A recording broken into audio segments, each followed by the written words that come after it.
What's up, guys? Welcome back to my channel. So I'm here today to talk about The Real Housewives of Salt Lake City, Season 4, Episode 10, Mormons Get a Bad Rap.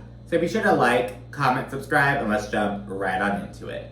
So we kick off with Whitney having Lisa over, and she asks what the fuck happened between Lisa and Monica at her prison event. She's like, you're just going at it, and she expresses that, she was like, she's disappointed in both of them, but she's a little bit more disappointed in Lisa, because first of all, she's known Lisa longer. They're like, they have a different kind of relationship.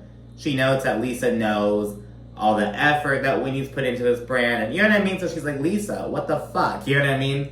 And Lisa, she reacts to this, and she's like, why is Whitney upset with me? Blah, blah, blah. And she's like, I should be upset with her because she had a cash bar and blah, blah, blah. And it's like, oh my gosh. It's like, again, Lisa's whole thing is deflecting. She's like, yeah, I was arguing, but Monica, and when he's like, yes, I'm also upset with Monica, but you are my friend. You know what I mean? Like, we are good friends. Like, what the fuck, Lisa? So, Lisa doesn't get that. She's kind of upset about Whitney being upset with her.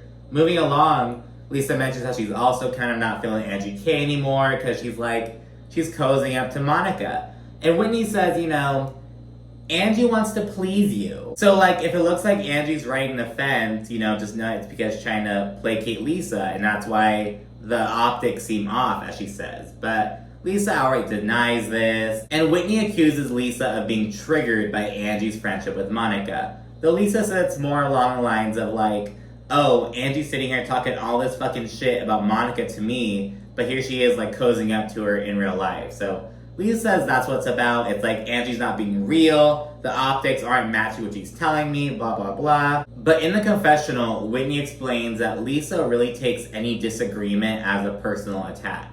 So she gets Angie K's approach. She gets why Angie K is kind of like, trying to like walk on eggshells and ride the fence and whatnot. And then Lisa goes on and on about Angie and Monica. She's like, starting to curse and whatnot. She's like, oh, what the fuck, blah, blah, blah. Whitney, she kind of puts her foot down, and she's like, Lisa, we're in my house. I'll curse around my friends, but, I don't really do this in my home. Just kind of puts Lisa in her place, and she explains, like, oh, I think my kids are getting stressed out because they hear us, like, talking like this, think we're fighting, blah, blah, blah. And Lisa gets so annoyed. She's like, understood. Whitney understood. Like, just trying to fucking shut Whitney down, and it's like, oh my gosh. And Lisa is, like, so annoyed, but I will say, okay, I get Whitney being like, oh, I don't really talk like this around my kids. I totally understand that. But didn't she have a fucking stripper pole, like, in her house?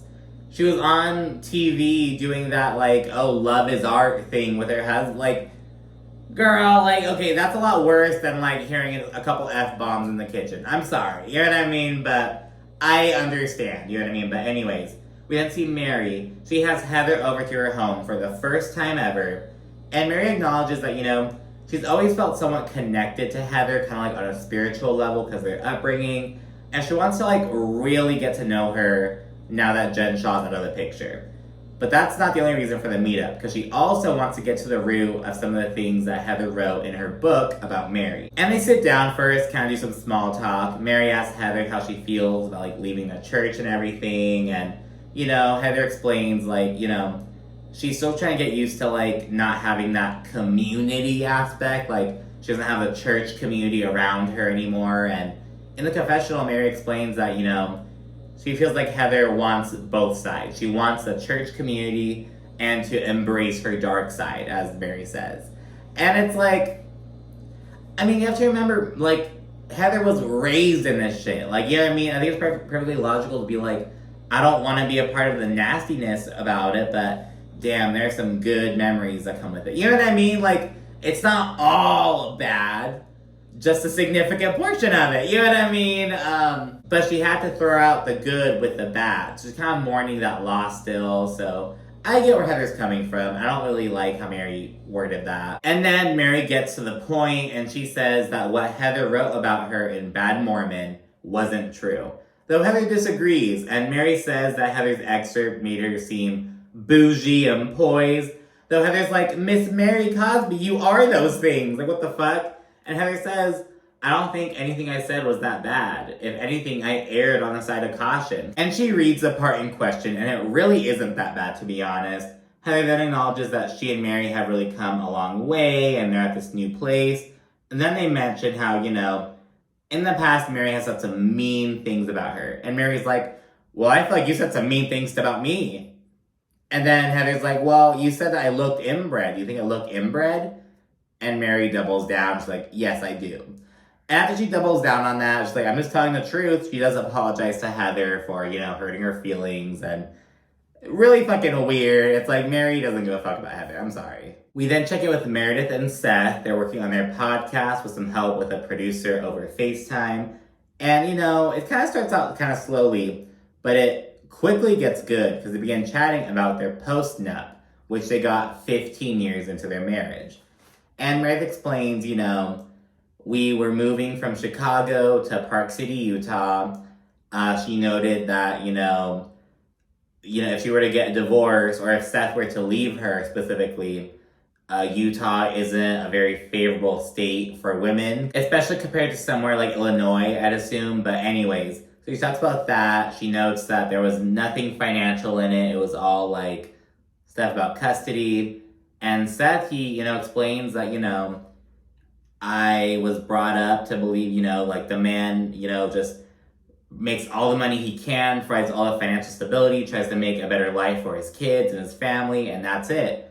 But when it comes to, the emotional shit, just, back up. And he just left that to Meredith. And he does acknowledge that, and he gets really emotional, and he says that he regrets that a lot, and he apologizes to Meredith. And it's a really sweet scene. I think it also, really shows that marriage is work, you know what I mean?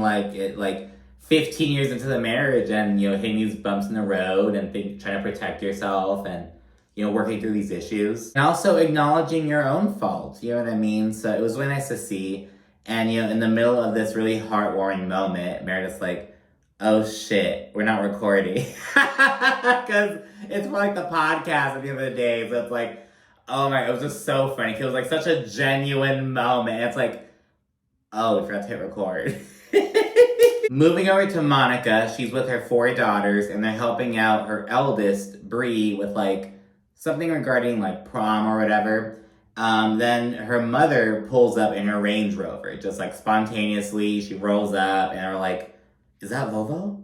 Oh my gosh, that's Volvo. Cause that's, grandma in Portuguese. So yeah, and Monica's like, oh my gosh. So she gets her shit on, and she goes out there. She confirms that they haven't had any contact in 2 weeks since they were at that little dinner. And LD says the car is a peace offering before admitting that she took it in order to get Monica's attention. And mind you, Monica has 4 kids. One's 17, 18. The other one, I don't know, she's 12. And then 2, small ones, 5 and 8, I believe. Those probably aren't the exact ages, but a general, around there. You know what I mean? Just give you, an idea. And her mom took their only vehicle, their only means of transportation. You know what I mean? It's mind you, she'd have to at least go to 3 schools, maybe even 4. Drop all her kids off in the morning. You know what I mean? Oh my goodness, girl. And LD asked Monica if they can go to therapy, and Monica's like, we've already done therapy, and you pull your fucking Jekyll and Hyde bullshit and act like a totally different person, and that's why we get nowhere. If you're gonna go to therapy, you have to be your honest, true self. So talk about that. And LD goes on to say that they can be the ones to break the cycle of dysfunction. And Monica's like, are you fucking kidding me? She's so unmoved. And the scene actually ends with Monica taking her keys back and having her mother walk back home. Oh, it was rich to me. And I didn't feel bad about it. Because mind you, Monica's mom isn't that old. You know what I mean? Monica's mom was in her mid-50s. She's gonna be fine. It's gonna be uncomfortable and pissed off, but, at the end of the day. And plus, just call a fucking Uber, call a Lyft. If it's, you know what I mean? You figure it out. Because, yeah, she left Monica fucking high and dry and stranded with her 4 daughters. So Monica's returning the favor. I don't know. I'm here for Miss Monica, as you know by now. Heather then sets up for a book event, and Lisa arrives nice and early to have a good time with the good time girl. And she notes that, She's not on great terms with Angie or Whitney for that matter. And, so she's cozy up to Heather, essentially. Women begin pouring in. Angie K acknowledges that Lisa has been giving her the cold shoulder still. And Monica, she goes up to the bar, and she's like, do you guys have anything without Vita? It's like, I'm not supporting Lisa at all, because Heather was really advertising Vita at the event, because Lisa was doing something for Heather. She was like helping to introduce her, and it's kind of like a little exchange, if you will. And then over on the side, Monica gives Meredith a rundown about the Prism event shit, because remember, Meredith wasn't there. And after telling her about the shit with Lisa, Meredith's like, she gives some pretty good advice about responding rather than reacting. And, kind of chit-chat, and Monica's like, that sounds really healthy, so I'm probably not gonna do it. And there's a little chit-chat. The event then begins. Lisa sings her iconic Away in a Major song ahead of Heather hitting the stage. And Monica's kind of heckling a little bit. She's like, you have to be joking.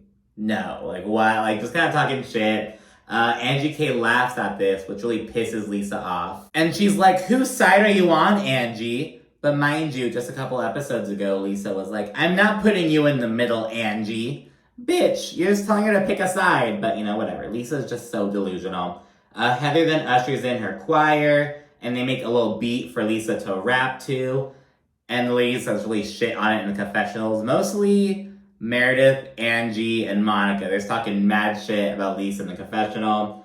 Heather then gives a little speech, and she kind of reads an excerpt from Bad Mormon. And Monica, she's sitting there listening, and she says that, Heather's words are really eye-opening. It's really showing her that, they have a lot more in common than she may have thought. And mind you, in real time, they're engaged in a heated legal battle, but that's not really a part of the conversation yet. Afterwards, Heather signs books and speaks on the journey. She also chit-chats with some other people who've, left the Mormon church, and she touches on how, she's essentially replacing the church community with this community of, fucking, essentially excommunicated Mormons, basically, you know what I mean? And, it's really feeling support.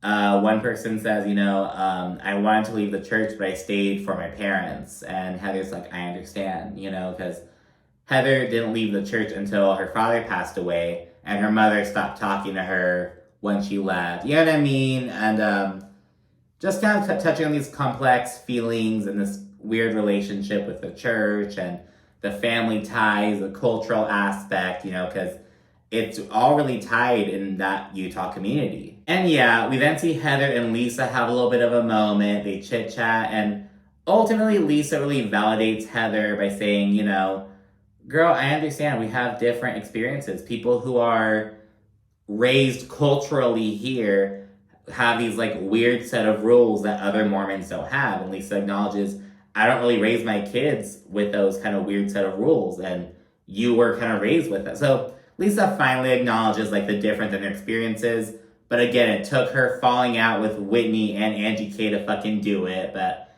that's besides the point, I guess. And yeah, Lisa says that she has a different understanding of Heather now, and she feels like Heather now gets that there are many different ways to practice this religion. There's no one cut and dried way. Which I will say, Heather was like, oh, Lisa Barlow's form of Mormonism doesn't exist, blah, blah, blah. And so you can say that about, if you don't practice it by the fucking book, which is a lot of people. A lot of people don't practice, the traditional fucking orthodox ass, Over on the side, we see Monica with Meredith and Angie K just kind of chit-chatting awkwardly.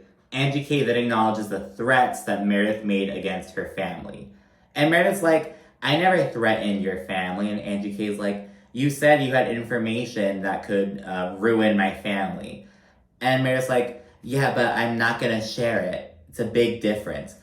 Meredith's mindset seems to be, I wasn't serious. People say, oh, is that a promise or a threat? Meredith's kind of like, oh, it wasn't a promise. It was a bluff. Just kind of talking shit, essentially trying to play it off, but kind of being bitchy while she's doing it. She then offers this passive-aggressive ass apology to Angie K, and they agree to move on, though Angie matches Meredith's energy 100%. She doesn't really back down in this moment. Meanwhile, Heather chats with her two younger daughters, and She kind of talks about how she wants to make a second book, and she asks for their input, and she also asks, like, you guys kind of faced some bullying because of my first book. Are you okay with me making a second one? And they essentially give her their blessing. They're like, as long as you're doing it out of a place of healing and really, positivity, we're here for you, Mom. And it was a really sweet moment, to be honest. Then it's a new day, and the last scene is Lisa inviting Angie K over to clear the air.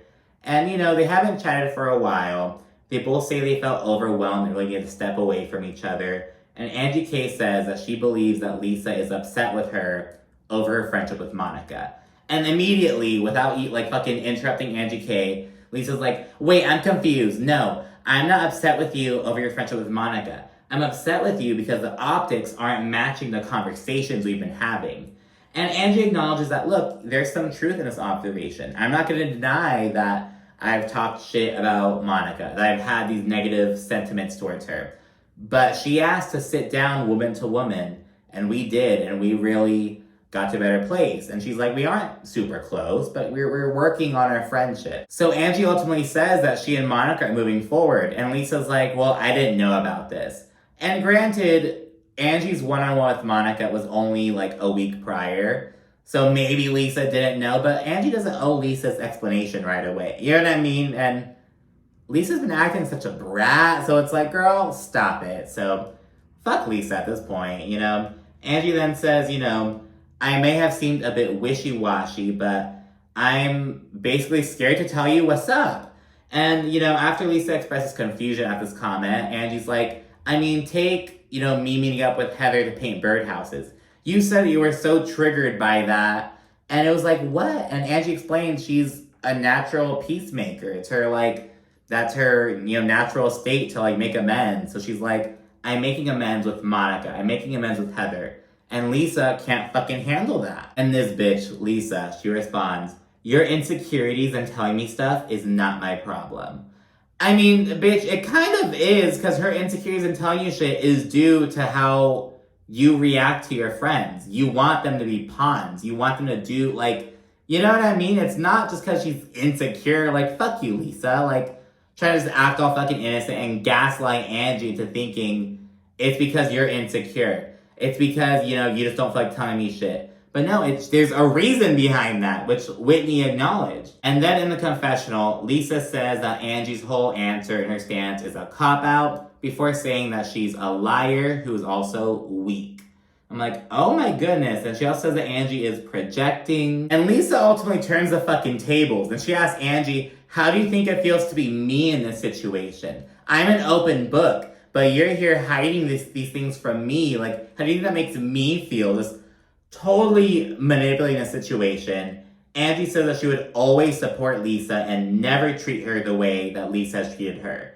And Lisa says, I'm just acting up. And she feels like Angie isn't being honest with her. Again, we're taking it all back to Angie. I may be acting up. I may be being bratty. I may be, treating you like shit. But it's because of you. It all goes back to you. That's what Lisa's doing. And then ultimately, Angie agrees, how I feel about not wanting to tell you things is my problem. So she ultimately concedes. She's like, yes, it's on me. It's not on you. Angie then says that, she's been kind of walking on eggshells because she's concerned about Lisa's feelings, and it's kind of backfiring on her now. And Angie ultimately apologizes to Lisa. And Lisa says, same. And then she's like, yeah, it's all good. We're all good. First, I cannot stand when people are like, same. In serious moments like this, it's be fucking real. Be fucking for real. So, yeah, it's really pissing me off to see how Lisa is treating Angie K. Lisa is manipulative. It's showing like crazy. You know what I mean? It's really nasty behavior. So I really feel for Angie K. I hope that she's able to really, it's stand up, girl. You know what I mean? But, yeah, I don't know. But, Monica gave her a little pep talk back at the fucking Prism event. So hopefully that can continue going on. But I don't know. I need to see Monica and Angie K unite. But we're starting to see that a little bit, but word on the street is that Monica isn't cool with anyone, but who knows, maybe she and Angie Katie can get to a better place, but we'll see. So anyways, thank you so much for watching. Be sure to like, comment, subscribe if you have not already, and stay tuned for more. Thanks again. Bye.